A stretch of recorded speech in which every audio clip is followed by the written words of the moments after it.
Charged with a second-degree felony offense of aggravated assault with a deadly weapon. That's from July 8th of 2024.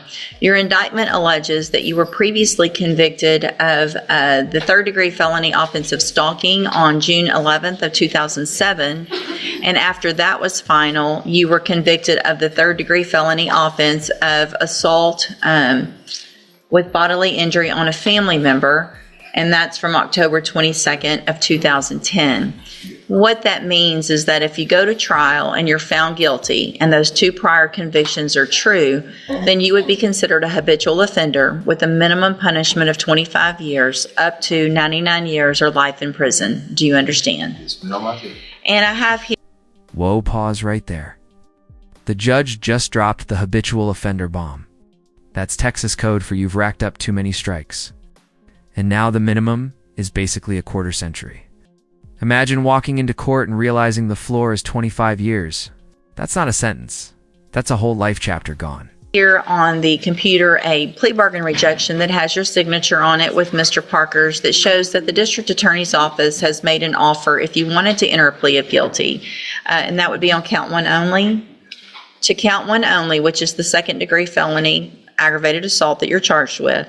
And it would be for a cap of 5 years in prison, which means you would be leaving your punishment up to me. I couldn't give you more than 5 years if I accepted that plea agreement. I could give you 5, I could give you less. It would depend on... Okay, here's the twist. 5 years max versus a lifetime minimum. This is like being offered a parachute while the plane's on fire and somehow still thinking about it. Would you gamble with a jury when the judge is literally offering you a ceiling of 5? On the information that was brought to me at a sentencing hearing, you have every right to reject that and have a jury decide if you're guilty or not, and then let them decide your punishment. I just want to make sure you understand what the possible consequences are if you go to trial and what your options are. And do you understand all of that? Well, when I was speaking with him, I didn't want to sign it until I spoke to you. Okay. Sign it, he was going to tell you that I rejected it. Okay. That's why I wanted to speak with you to get a clearer understanding. Okay. All right. What do you not understand? I wanted to get a clear understanding of speaking with you about it. Okay. Because there was somebody that pulled a gun on me. So hang on. Here's the thing. I'm not going to talk to you about the facts of the case. All right. So that's what your attorney's for. That's what a jury's for. All this information to the Classic courtroom rule. Defendants love to start telling their side, but that's trial territory, not pre-trial chit-chat. The judge is basically saying, shut it down, or you'll end up confessing on record before the jury even hears the case. Just turns off and they're aware of all this stuff. Okay, so Mr. Park, you've told him these things about what happened. He's told Mr. Smith. Mr. Smith's made his offer. You can either take it or let a jury decide. We're not going to negotiate. I'm not going to get into the negotiations because that's not the time to do it. I also don't want you to say anything on the record right now that would potentially hurt you later in a trial. Okay, so what I need to know is, do you want to accept that plea agreement for a cap of 5 years, or do you want to let a jury decide? If you didn't do it, that's what juries are for, right? Okay, so you can't, if you plead, here's the thing, if you want to plead guilty, you're going to swear under oath that you're telling the truth. I'm going to ask you the question, are you pleading guilty freely and voluntarily? Are you pleading guilty because you did it? If you didn't do it, then that's what a jury's for. So do you want to reject that offer and go to trial? I was asking about the speedy trial as well. So we do not have any type of backlog here in this court. Cases are getting tried as quickly as we can possibly try them every single week. So every trial gets as speedy trial as I can possibly give it. All right? The reason why I asked that, because I'm around people that say they've been there 2 years in the county. There are different things in different cases that cause them sometimes to go longer. Sometimes it's a different court. Sometimes it's just the facts of the case. Sometimes it's DNA. But I can assure you that we will do it as quickly as we possibly can.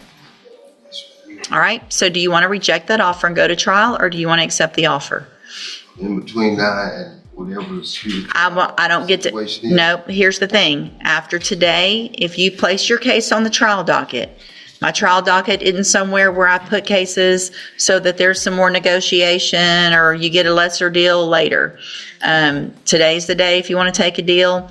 If you don't, if it's on the trial docket, your choices are either going to be to plea open to me or to take it to trial, because that's how I keep my trial.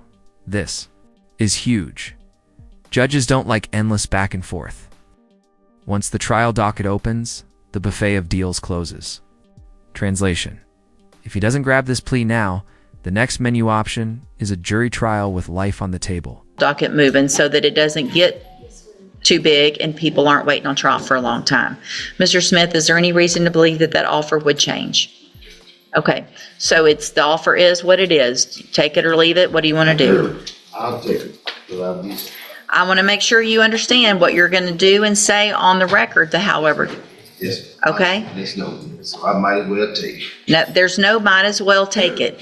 Either you did it and you're guilty of it, or you let a jury decide. You're not going to stand. Oof, the judge isn't letting him half-step this. In court, you can't say I didn't do it, but I'll just take the deal. That's called an Alford plea in some states. But Texas? Nope. Here, guilty means guilty. Stand in front of me and say I didn't do it, but I'm just going to take a deal. It doesn't work that way. I can't allow you to do that. Go talk to your attorney about it and y'all let me know what you want to do. I'll hold it for now. Good morning. You're Preston Fontenette. And Mr. Fontenette, you were previously in court and entered a plea of guilty to unlawfully possessing a firearm by a felon. I've received the pre-sentence report. Has everyone had an opportunity to review that report? Yes, Your Honor, I have. Yes, Your Honor. Are there any additions or corrections? Not from the state, Your Honor. No. Okay, so Mr. Fontenette, in this pre-sentence report, you stated, I didn't really commit a crime at all. I didn't do anything at all. So if you didn't do anything and you didn't commit a crime, why did you plead guilty when you were here before?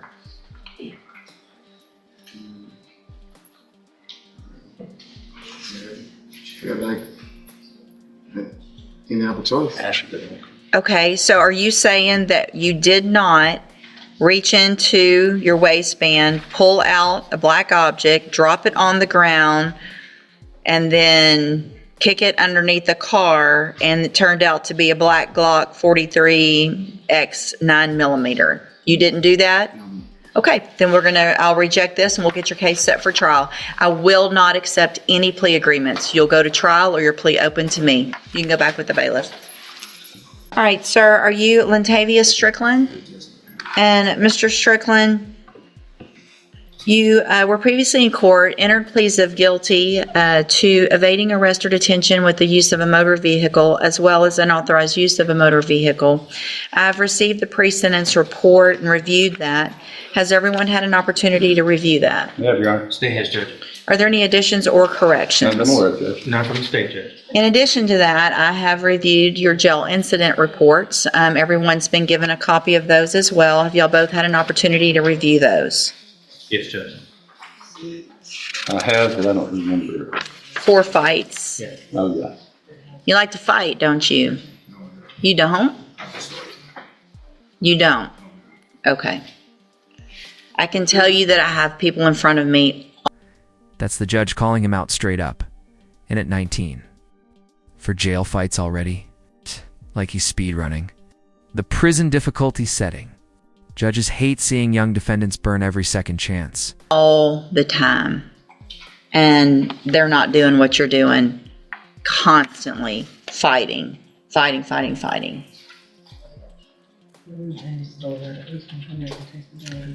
And the way these reads, it does not necessarily show that you weren't the aggressor. It doesn't show either way on some of them, but it looks like these were some pretty mutual things going on, specifically finding places to fight, getting in the bathroom to fight so you can't be caught and all that kind of nonsense.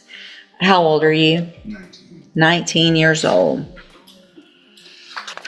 So here is where I am on this. I understand that you guys had agreed to the 180 days up front. I don't know that jail necessarily is as useful as potentially something like ISF, cognitive track, because of its age, nature of the offenses, and what's going on in jail.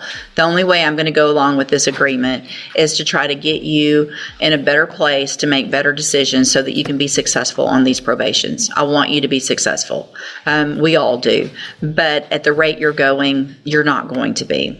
The conditions of your probation are always up to me. So I can give you what I want as a condition, anything that makes me feel like it would be helpful for you, helpful for the community. So what I'm going to do at this time is find that you previously entered your pleas of guilty freely and voluntarily. In cause number 24 DCCR 2440, find sufficient evidence to find you guilty, and at this time, follow your agreement and find you guilty of evading arrest or detention with the use of a vehicle. Sentence you in accordance with that agreement to a term of 10 years in prison, but probate that. You'll be on probation for 10 years. You're ordered to pay a $1,000 fine and to follow all of the rules and conditions of probation. In cause number 25, DCCR 0209, find sufficient evidence to find you guilty, and at this time follow the agreement, find you guilty of unauthorized use of a vehicle, sentence you to 2 years in the state jail prison, but probate that. You'll be on probation for 5 years in that case. I don't have a fine. Is there no fine in that one? The 1,000 and the others probably. There was just one fine. It was just Okay. one fine in one case, Judge. Okay. So in each of these cases, you're ordered to follow all of the rules and conditions of probation. One of those conditions is going to be that you enter and successfully complete the cognitive track of the ISF program. It's a 90-day program. It's in custody. You'll be transported from our jail to there fairly quickly. It's all about making better choices. Okay, so it's just to give you the tools you need so that you can be successful on this probation and not end up back in here and then going to prison. Do you understand? If you get in trouble now that you're on probation, if you get in trouble in the jail, get in a fight, if you get in trouble at ISF and you don't successfully complete it, you're going to already be in violation of your probation before you ever get out. So you need to figure out how to just stick to yourself, follow. That's the warning shot. Probation is basically a test run for free to mess it up. And those suspended 10 and 2 years, they come crashing down full force. Think of it as freedom on a leash. Snap it, and it's back to the cage. Follow the rules, do what you're supposed to do so that you can get out and not go to prison, okay? All right, I'm handing you, and if you do everything you're supposed to, then for all practical purposes, your case here in court's over. You're going to serve those sentences while you're out on probation. But if you violate any condition of those probations, you'll be back in here and you'll be looking at the 10-year sentence and the 2-year sentence that you already agreed to. Do you understand? Okay, I'm handing you the trial court certification that shows this was an agreement that I followed, and so you've waived your right to appeal. I have also handed you a written admonishment regarding your ineligibility to possess a firearm or ammunition. Because of the judgments entered against you, you're ineligible under Texas law to possess a firearm or ammunition. Possession of a firearm or ammunition could lead to charges against you. Firearm is a legal term, and you should read the written admonishment I provide you to see what devices qualify as a firearm. If you have questions about the laws that make you ineligible to possess a firearm or ammunition, or about how long that lasts, you can talk to me.